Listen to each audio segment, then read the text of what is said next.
And so these are the two big secrets that have come out. Now the question becomes, what other secrets are going to come out of Ukraine? And is this the reason that so many people in the West are freaking out over Ukraine? Is Ukraine like this piñata of secrets that will be broken open, and people in the West will realize how incredibly corrupt the political class is, how they've had their snouts in the trough of Ukraine for years and years and years, paying off their moron sons, like in the case of Nancy Pelosi and Joe Biden and John Kerry and Mitt Romney? Is that's what they're afraid of? They're afraid that they're going to be found out, that their corruption and their petty little schemes are going to be found out? I think so. I think that's what's freaking them out. It seems very clear that Ukraine was this place where all kinds of corruption could be carried out, all kinds of corruption, and all kinds of nastinesses. Yeah, and it's coming out. And two secrets have emerged over the past day or so. The first one, okay, is that, and it said that there were biolabs in Ukraine, and that the Russians were targeting these biolabs. There were 26, as I understand. On pollsters, the pollsters were saying, oh, notice how, the targets of the Russian attacks are the same as where these biolabs are. Ha ha ha, what does that mean? And I was like, in a war, there's all kinds of propaganda, all kinds of nonsense. And on top of that, a biolab, not a bioweapons lab, just a biolab of whatever sort, you're going to put it in a city. And so, of course, a city is where you're going to target your missiles. I mean, let me phrase that. A city's airports is where you're going to target your missiles if you're, attacking some country, right? The Russians, the Ministry of Defense of the Russians, announced that they had found documentary evidence of bioweapons research funded by the Americans in Ukraine, going against American law and the Geneva Convention. American law is very strict about this. The United States, by law, is not allowed, the United States government, rather, is not allowed to do research into bioweapons. And the Geneva Convention, same thing. But the Russians were claiming through their Ministry of Defense that they had uncovered evidence that bioweapons research was being carried out in Ukraine.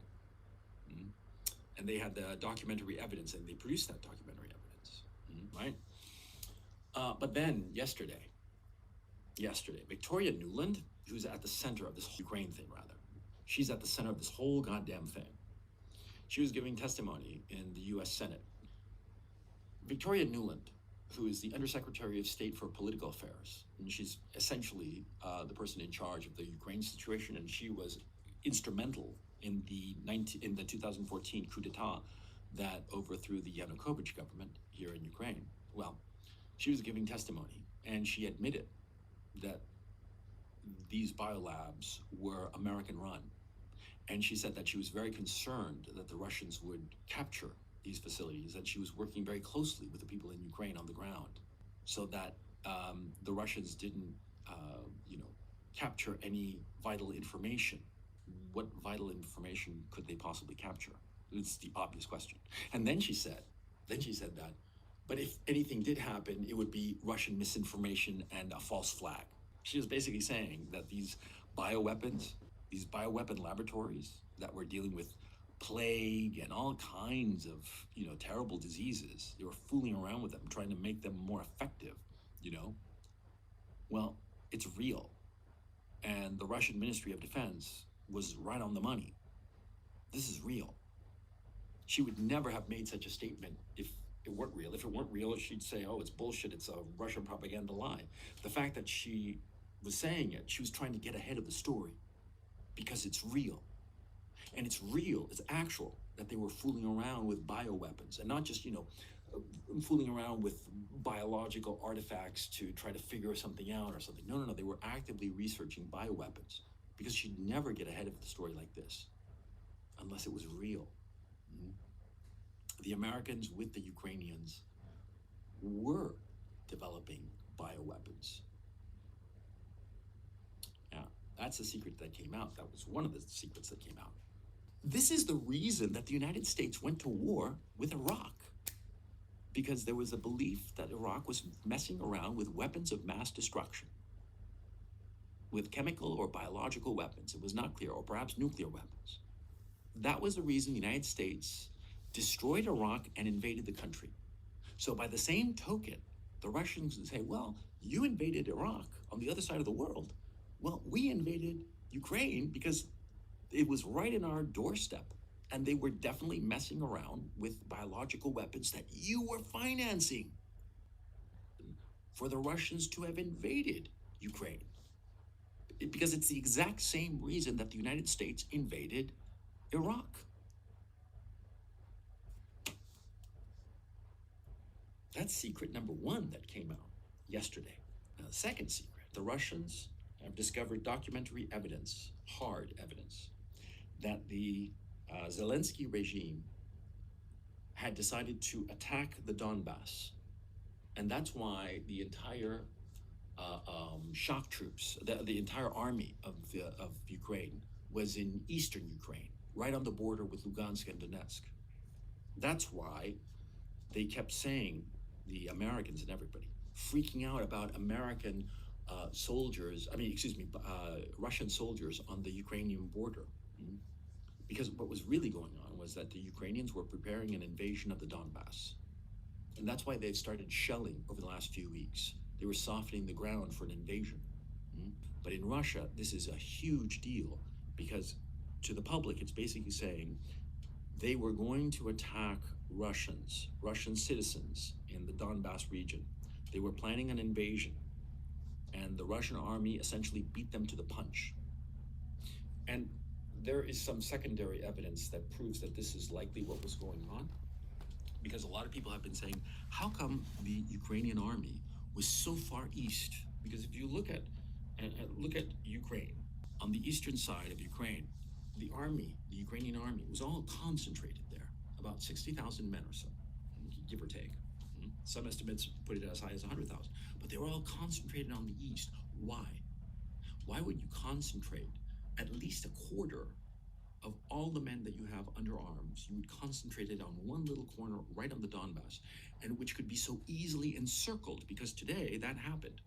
The Russians have completely encircled the main Ukrainian army. This main army, it's basically surrounded and cut off from resupply. In a very real sense, the war is over. Because that army, one or two things is going to happen. Either it's going to sort of like melt away with deserters, or it's going to be cut to pieces by the Russians. And the second would be a tragedy, because all those young men will die for nothing, which I think would be a catastrophe for Ukraine. The Russians have figured out something really clever. They first applied this in Syria. In Syria, they created these humanitarian corridors for the civilians, right? And the Russians would guarantee all civilians going through these corridors from a set period of time. Russians guaranteed that nothing would happen to anybody there, right? And they lived up to their word. They were as good as their word in Syria. And what happened, and the whole point of these humanitarian corridors was, yes, it's great to drain an area of civilians, but also it gives the opportunity for soldiers to slip out of their uniforms and desert. That's the real reason that the Russians do these humanitarian corridors, okay? Lots of times, an army or a group of, combatants that they were facing, all of a sudden their numbers were reduced by 40%, 50%. A couple of times it was 75%. And of course, in these humanitarian corridors, the Russians made sure that nothing ever happened to them. Because of course, if the Russians had shelled these humanitarian corridors, then people would realize, don't go down the corridor because you're going to get killed by the Russians. And so the army would not have deserted, which is the whole point of these humanitarian corridors as far as the Russians are concerned. You see? So now here in Ukraine, they're saying how the Russians are shelling humanitarian corridors. It doesn't make sense. It goes directly against the whole purpose of the humanitarian corridors. The Russians are setting it up deliberately to get people out, soldiers out. Get those soldiers to desert, to lay down their weapons and slip out. That's why they're setting them up. So it makes no sense at all that they'd start to shell them. well, what if the Zelensky goons are shelling